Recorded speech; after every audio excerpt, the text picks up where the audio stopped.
네, 안녕하세요. 일단 라이브도 있는데 현장까지 와주셔서 너무 감사드리고요.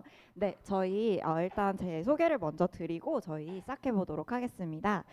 저는 대치동에서 영어를 가르치고 있는 김재현이라고 하고요. 오늘 저희 서울예고 1학년 영어 조금 설명드리고 저희 수업 소개까지 말씀드리도록 하겠습니다. 일단 제 소개를 이제 모르는 분들 많으실 것 같아서 소개를 드리면 저는 서울대학교 영어교육과를 졸업하고 원래는 학교에서 이제 교사로 일을 하다가 이제 두각이랑 이제 미래탐구 예섬에서 지금 아이들을 만나고 있습니다. 일단 저희 네, 교재 같이 봐주시면 감사할 것 같은데요. 저희 이제 4쪽부터 네, 보시면 돼요. 네, 안녕하세요. 네, 저희 커리큘럼 먼저 이제 소개를 드리고 그 다음에 이제 서울예고 영어 시험에 대해서 말씀을 드리도록 하겠습니다. 네, 일단 네, 저희 커리큘럼 이제 소개를 드리자면 제가 조금 커리큘럼 소개를 드릴 때 세 가지 포인트로 정리를 해서 드려요. 그래서 첫 번째는 요렇게 조금 말씀을 드리고 싶어요. 사실 아이들이 이제 고등학교 가서 성적을 못 받는 아이들의 특징을 보면 크게 두 부류가 있어요. 근데 첫 번째 부류는 그 과목을 이제 공부하는 정확한 공부법을 아예 모르는 아이들이 있고, 두 번째 부류는 공부법 자체는 아는데 그걸 실행시킬 의지가 부족한 아이들이 있어요. 근데 사실 아이들이 정확한 공부법만 알고 옆에서 그 공부법을 실행시켜줄 제대로 된 조력자만 있다면 베이스가 약한 아이들도 충분히 상위권을 노리는 게 내신에선 가능하거든요. 왜냐하면 범위가 정해져 있고 준비 기간이 충분히 있기 때문에. 그래서 저는 사실 고등학교 시절에 이게 조금 제 자랑 같아서 부끄럽지만 자랑은 이제 아닙니다, 어머님들. 근데 이제 12번의 이제 고등학교 시험 중에서 11번 정도 이제 100점을 이제 받았었고, 그래서 저는 정확한 공부법을 알고 있었던 상태에서 이거를 이제 제가 강사 데뷔하면서 어떻게 커리큘럼을 녹일까 고민을 많이 했습니다. 그래서 그거를 실제로 제가 학부 시절에 저희 이제 교수님께도 사실 자문을 좀 구했었어요. 왜냐면 이게 제 생각에 그치는 게 아니라 이론적으로도 좀 정확한 부분이어야 되기 때문에. 그래서 그 교수님께 자문을 구해서 수정을 거쳐서 저희 커리큘럼에 아이들이 커리큘럼만 따라하면 그 공부법을 그대로 자연스럽게 따라할 수 있게 그렇게 커리큘럼을 구성을 했습니다. 그래서 시험 체계부터 자료 구성까지 제가 거의 처음부터 끝까지 이제 구체적으로 구성을 했고요. 그리고 실제로 이제 그 결과 그 4쪽을 봐주시면, 이게 죄송합니다. 근데 이게 쪽번호가 조금 잘못 들어가 있는데, 네, 쪽번호 이제 기재된 거 기준으로 4쪽을 봐주시면 요게 이제 다 저희 서울예고 아이들이에요. 그래서 저희 아이들이 여기선 잘 안 보이는데 아이들이 이제 실제로 성적으로 조금 검증을 해줬고요. 그래서 이 방법이 저도 이 방법으로 이제 계속하는 게 맞구나라는 확신을 갖고 네, 계속해서 이렇게 진행을 할 수 있게 되었습니다. 그래서 실제로 이제 저희 아이들 작년에 1등급이 총 5명밖에 안 돼요. 미술과가 인원이 적기 때문에. 근데 저희도 이제 1등급 배출을 했었고, 실제로 저희 수업 들은 아이들이 다 성적이 90점 이상으로 나와서 요렇게 이제 계속해서 저희는 진행을 하고 있습니다.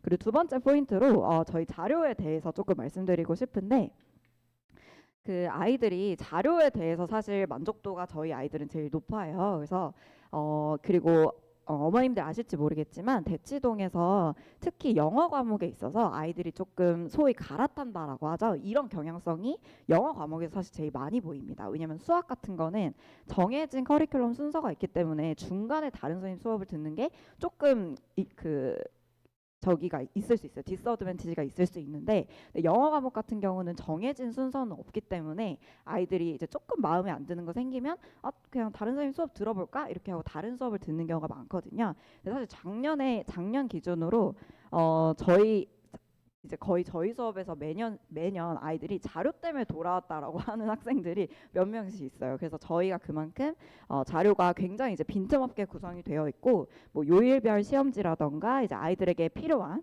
모의 시험이나 변형 문제 이렇게 빈틈없이 저희가 구성을 해서 주고 있습니다. 그래서 요거는 이따가 구체적으로 보여드리도록 할게요, 사진으로.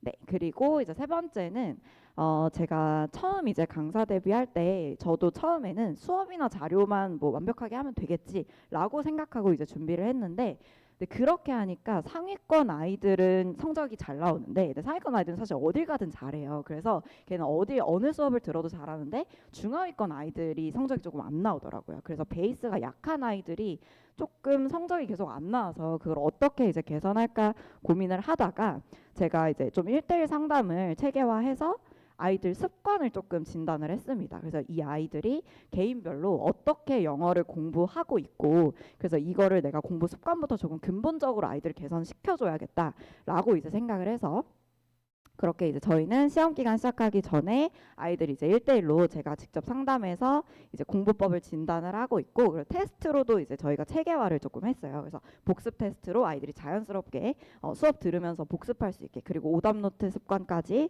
제가 이제 검토를 하면서 조금 근본적으로 아이들 개인별로 데이터화하고 있습니다. 그래서 요거는 저희 이제 연구소 선생님들이랑 다 같이 이제 정리를 하는데요.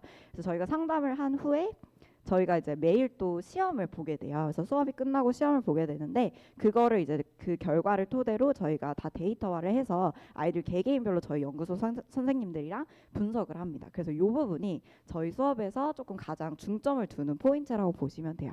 그래서 아이들이 이제 집에 가서 공부를 이제 혼자서 조금 수월하게 할 수 있게 그거를 소통을 많이 하고 있습니다. 네, 그리고 6쪽부터 저희 자료를 이제 봐주실 수 있는데요. 저희 교재에 대해서 조금 구체적으로 말씀을 드릴게요. 일단 요거는 주교재인데, 네, 화면이 너무 안 보여서 자료를 봐주시면 감사하겠습니다.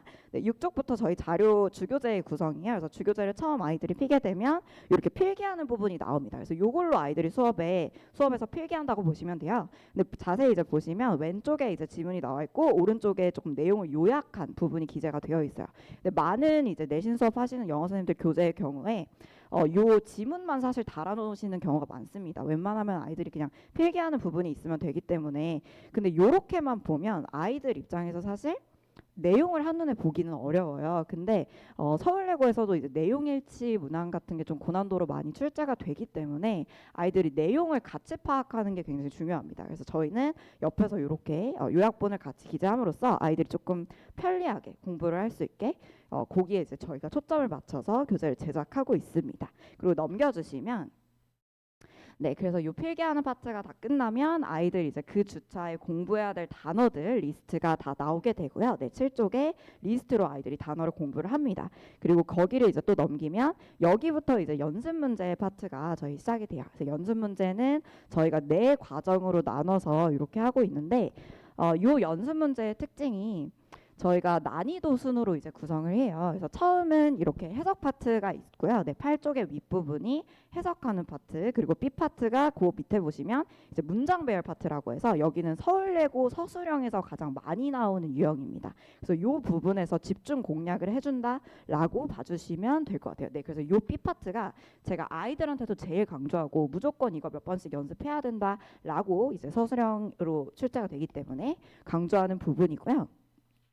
네, 그리고 이제 넘겨주시면, 네, C 파트, D 파트를 이제 보실 수 있습니다. C 파트는 요것도 이제 서울예고에서 서술형으로 많이 출제하는 유형이에요. 그래서 요거는 이제 뭐냐면 그 지문을 보고 그 어법적으로 틀린 부분을 알아서 고쳐야 되는 부분입니다. 근데 요게 이제 아이들이 어법이 약한 아이들은 조금 많이 틀리는 서술형이긴 해요. 근데 요게 이제 작년 1학기 중간고사 때는 안 나왔던 걸로 기억을 하는데, 그 이후에 시험들에서 계속해서 고정적으로 출제가 됐어요. 그래서 아마 올해도 이런 서술형이 출제가 될 거다라고 말씀을 드립니다.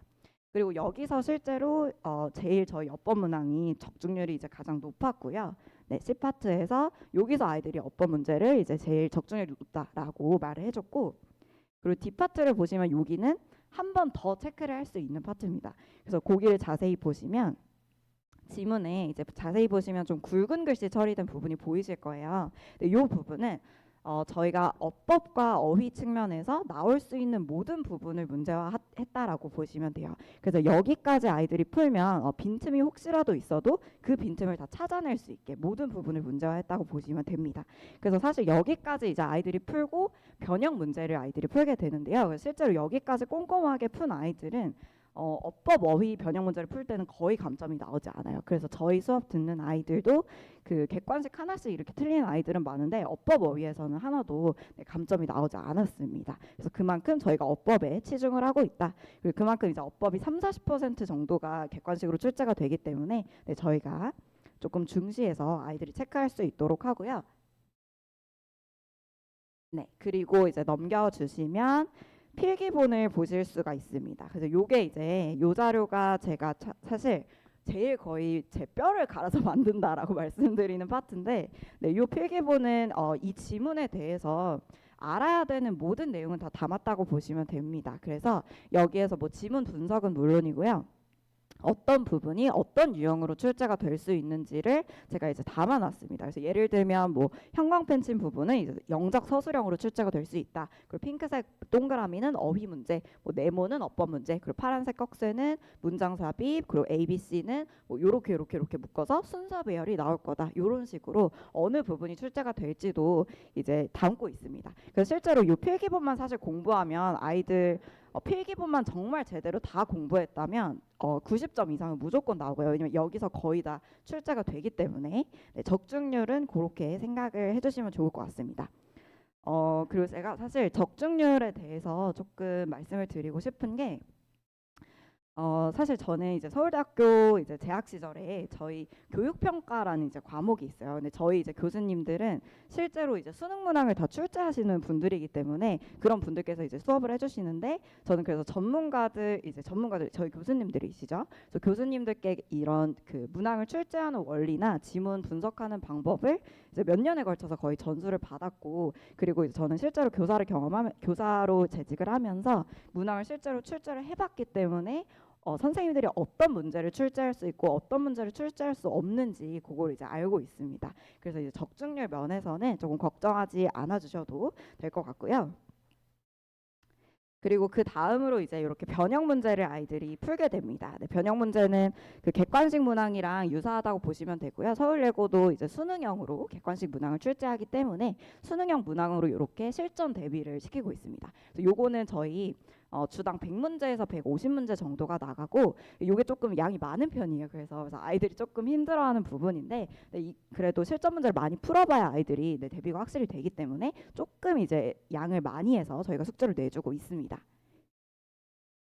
네, 그리고 요거는 이제 저희 서울예고에서만 제가 주는 이제 시험지인데요.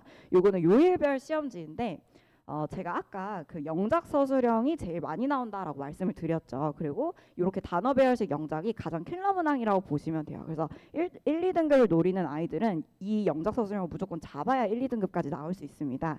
근데 이 문장을 저희가 아까 주교재에서 제가 보여드린 파트는요. 그 8쪽에 보시면 제가 아까 영작 서술형 이제 대비한다고 말씀드린 파트는 그 부분은 이제 출제 가능성이 높은 문장들만 담아놨다고 보시면 돼요. 그래서 요거는 제가 선별을 해서 담아놓은 거고 8쪽의 밑부분은 요거는 이제 모든 문장을 아이들이 이제 연습을 하게 됩니다. 근데 요것도 아이들이 시험 범위가 많기 때문에 한꺼번에 이걸 하려면 너무 힘들어요, 아이들이. 그래서 제가 요일별로 그냥 나눠서 요일별로 이렇게 요일 써준 다음에 요일별로 한 지문씩 모든 문장 다 영작 서술형 형태로 연습을 해봐라 라고 하고 요 시험지를 이제 주고 있습니다. 그래서 아이들이 이제 매일매일 나눠서 이제 범위가 좀 많은 편이거든요, 서울예고가. 그래서 매일매일 나눠서 할 수 있게 이렇게 모든 문장을 서술형으로 연습시키고 있습니다. 네, 그리고 요거는 저희 마지막 주에 제공되는 모의 시험인데요. 그래서 모의 시험 같은 경우에 저희 연구소 선생님들이랑 저희가 시험 기간 시작하기 전에 다 이제 저를 주축으로 해서 선생님들끼리 모여서 문항 분석을 합니다. 그래서 최근 3개년간의 기출을 문항 분석을 다 하게 되고, 그거를 데이터화해서 제일 비슷한 유형과 비슷한 난이도로 이제 제작을 합니다. 모의 시험은. 네, 모의 시험은 15쪽에 보시면 보실 수 있어요. 그래서 요게 한 8쪽으로 된 모의 시험을 제공을 해주고, 여기는 저희가 출제 가능성이 제일 높은 부분만 이제 문제를 내기 때문에 여기가 사실 아이들이 마지막 주에 풀면서 제일 적중률이 높았다라고 하는 자료라고 이제 보시면 되겠습니다. 그리고 서술형 문항은 그 옆에서 예시를 보실 수 있고요. 네, 그래서 실제로 이제 서술형 문항 이렇게 이제 출제가 된다고 보시면 돼요. 서울예고는 영작 서술형 제일 어려운 문항 이런 식으로 이제 출제가 된다라고 봐주시면 됩니다. 그리고 이제 답지 같은 경우는 저희가 답지에도 해설을 다 수록을 하고 있습니다. 네, 알겠습니다. 네, 해설을 다 수록하고 있는데 사실 이제 많은 영어 내신 하시는 많은 선생님들께서 모의 시험 이제 주시는 선생님들은 꽤 계세요. 근데 거의 대부분 아마 답지만 이렇게 수록을 해서 주십니다. 왜냐면 이 수록 해설을 수록하는 게 시간이 정말 많이 걸리기 때문에 대부분 답만 수록을 해서 주시는데, 근데 사실 마지막 주다 보니까 아이들이 시간이 너무 없잖아요. 그래서 하나하나 저한테 질문을 해결할 수가 없기 때문에 이렇게 이제 바로 보고 아이들이 답지 보고 바로 오답 해결할 수 있게 이렇게 상세하게 수록을 하고 있습니다. 그리고 다음으로 이제 학생 관리 측면에서 저희 어떻게 체계를 가지고 가고 있는지 말씀을 드릴게요. 저희가 그 이중 복습 테스트를 한다라고 말씀을 드렸는데, 사실 영어 과목에서 제일 중요한 게 복습이거든요. 그래서 요거를 저희가 두 가지로 테스트로 체계화를 했고, 일단 제일 중요한 게 아이들이 그날 배운 지문을 그날 단어 시험을 다 보고 갑니다. 그래서 아이들이 학원에서 이제 수업을 듣고 오면 오늘 수업 들은 범위의 단어는 다 아는 상태로 이제 집에 가는 거예요. 근데 제가 이렇게 시험을 짠 이유가 뭐냐면, 아이들이 사실 집에 가서 엉덩이가 굉장히 가볍잖아요. 그래서 아이들이 혼자서 공부하는 습관이 잘 되어 있는 학생이 별로 없어요. 근데 이제 영어 시험의 경우에 특히 단어만 내가 다 알고 있는 상태가 돼도 혼자 공부할 수 있는 여지가 굉장히 많아집니다. 그래서 혼자서 수월하게 공부할 수 있는 제일 쉬운 방법이기 때문에 저희가 단어 시험을 다 풀리고 보내고 있고, 그리고 같은 범위를 그 다음 시간에 저희가 해석 시험을 또 따로 보고 있습니다. 근데 해석 시험 같은 경우는 지문의 내용만 안다고 사실 되는 게 아니고 문장을 어법적인 구조를 정확히 이해하고 있어야 정확한 해석을 할 수 있어요. 그래서 그 부분까지 이제 내용뿐만 아니라 어법 구조를 애가 완벽하게 이해하고 있는지를 테스트하는 시험이라고 봐주시면 되겠습니다. 네, 그리고 저희는 숙제가 조금 많기 때문에 아이들이 100% 해오는 친구들이 그렇게 많지는 않습니다. 그래서 80%가 이제 커트라인인데 그거를 넘기지 못하면 저희가 차주에 아이들한테 직접 제 개인톡으로 동영상으로 다시 검사를 하고 있고요. 그래서 이렇게 이제 숙제는 완벽하게 아이들이 100%까지 완료할 수 있도록 조금 더 이제 기한을 주기도 합니다. 네, 그리고 요거는 저희 카톡방에서 이제 항상 아이들이랑 24시간 소통이 이루어지는데, 제가 뭐 수업 때마다 뭐 필요한 그런 피드백을 이제 하기도 하고, 그리고 시기별로 이제 또 아이들이 공부법을 또 다르게 가져가야 돼요. 그래서 지금 이 시점에서는 요런 공부를 해야 된다, 요렇게 이제 영어 공부해야 된다라는 거를 제가 이렇게 소통을 하고 있습니다. 공지방에서. 요거는 네, 그냥 저희 질의응답 예시라고 봐주시면 됩니다. 네, 그리고 학부모님들께는 저희 이제 피드백 문자가 항상 나가는데, 학생 이제 테스트 결과랑 숙제 진행도, 그리고 아이들 저희 공부 습관을 진단한다고 말씀드렸죠. 그래서 요거는 저희가 매주 아이랑 소통을 하면서 얘가 어떻게 공부하고 있는지를 진단하고 있기 때문에 아이의 이제 지금 공부 습관의 약점, 그리고 어떻게 개선을 저희가 해나가고 있는지 그 피드백까지 정리를 해서 이제 매번 드리고 있습니다. 네, 그러면 이제 빨리 끝내라고 말씀을 주셔서 저희 문항 분석 빠르게 마무리 드리고 이제 설명드리고 마무리하도록 할게요. 네, 일단 서울예고 영어 시험 범위가 조금 많은 편입니다. 그래서 교과서 2과에 부교재 모의고사, 그리고 능률북화는 사실 올해 안 들어갈 수도 있습니다. 작년 같은 경우는 능률북화 수능실전편을 15과씩 이제 4번 시험에 각각 이제 포함을 시켰는데, 네, 이번에는 아마 공지를 안 주신 것 같더라고요. 그래서 요 책이 절판되기도 했고, 그래서 어떻게 될지는 아직은 모르겠으나 요거는 보류해 주시면 되겠습니다. 근데 부교재랑 모의고사 지문이 1학기 중간고사가 특히 많습니다. 그래서 처음에 이제 60지문 정도가 포함이 돼요. 근데 정말 많은 편입니다. 서울예고 영어 시험이 시험 범위가 정말 많은 편이고, 다른 이제 강남권 학교들도 40~50지문 경우가 이제 평균적이에요. 근데 60지문 넘어가는 경우가 흔치는 않은데, 네, 첫 시험에서 특히 좀 많이 포함시키는 걸 보실 수 있습니다. 네, 그리고 어려운 문항만 제가 좀 정리를 해놨는데, 작년 1학기 중간고사 기준으로 서술형 문항이 그냥 압도적으로 난이도가 제일 높았다고 보시면 되겠습니다. 객관식은 그렇게 엄청나게 난이도가 높다라고 하는 문항은 사실 없었어요. 그래서 서술형 문항의 통문장 영작이 1, 2등급을 가르는 주요 키포인트가 된다, 이렇게 봐주시면 됩니다. 네, 그리고 제가 서울예고 시험 특징을 5가지 정도로 이제 정리를 했는데요. 처음으로 시험 범위 매우 많다라고 말씀을 드렸고, 그리고 시험 범위에 이제 단어책이 포함이 되지만 요거는 이제 공지를 봐주셔야 되고요. 네, 그리고 어법문항 비율이 객관식에서 30~40% 정도로 출제가 됩니다. 사실 어법문항을 굉장히 많이 출제하는 편이고 요 정도면, 근데 어법문항에서 사실 조금 속된 말로 더럽게 낸다라고 하죠. 그래서 굉장히 세밀한 어법까지 출제를 하기 때문에 아이들이 어법적인 면을 정말 완벽하게 지문을 공부하고 가야 된다. 네, 이렇게 말씀드립니다. 네, 그리고 객관식은 수능 문항이기 때문에 요거는 이제 변형 문제를 많이 풀어보면 이제 커버가 되는 부분이고요. 네, 변형 문제로 아이들이 익숙해지기만 하면 되고, 그리고 이제 마지막으로 네, 킬러 문항은 이제 영작 서술형이다. 요렇게 5가지로 조금 정리해 주시면 될 것 같습니다. 네, 그럼 아이들이 구체적으로 이제 어떤 부분을 제일 신경 써야 될까? 그 부분을 제가 3가지로 정리를 조금 해드리려고 합니다. 일단 영작 서술형을 정말 집중적으로 많이 연습을 시켜주셔야 되고요. 그래서 제가 아까 말씀드렸듯이 저희는 이제 요일별 시험지로 아이들 모든 문장을 풀리고 주교재에서 이제 가능성 높은 문장들 두 번씩 연습할 수 있게 하고 있지만 네, 요 부분을 사실 저희 수업을 안 듣더라도 요 부분은 꼭 이제 네, 아이들한테 이제 리마인드를 시켜주셔야 돼요. 그래서 영작 서술형은 똑같은 유형으로 꼭 많은 문장들을 풀어봐야 된다. 그리고 네, 그 시험 범위가 많기 때문에 아이들이 공부 기간을 넉넉히 잡아야 돼요. 그래서 제가 추천드리는 거는 저희가 한 6주 전부터 이제 개강하게 되거든요. 근데 그쯤부터 아이들이 수업 듣는 시점부터 공부를 시작시켜 주시는 게 좋습니다. 네, 그래서 특히 영어에 있어서 시험 범위가 굉장히 많기 때문에 이 부분 아이들이 이제 좀 늦게 시작하면 또 이제 벼락치기를 하게 되거든요. 근데 그렇게 해서 이제 고득점이 나오기가 힘들기 때문에 네, 공부 기간 넉넉히 하게 해주시고, 그리고 어법적인 면이 굉장히 중요하다. 그래서 어법을 세밀한 어법까지 출제를 하고 출제 비중도 높기 때문에 지문에서 이제 어법적인 분석은 아이가 혼자서도 이제 다 잘할 수 있게, 저희가 물론 필기본에 다 분석을 해드리고 있지만 아이들이 혼자 내 어법적인 면 완전히 정복할 수 있게 해주시는 게 좋을 것 같습니다. 네, 그리고 요 뒤에 이제 빈출문항 예시를 제가 조금 담아드렸는데 능률복합 문항이랑 이제 어법 문항은 조금 평범하게 출제가 됩니다. 그리고 이제 영작 서술형 문항까지 네, 이렇게 참고 삼아 네, 봐주시면 될 것 같습니다. 네, 제가 준비한 건 여기까지고요. 네, 조금 제가 시간을 넘긴 것 같아서 네, 빨리 마무리하도록 하고, 네, 그러면 네, 감사드립니다. 네, 감사합니다.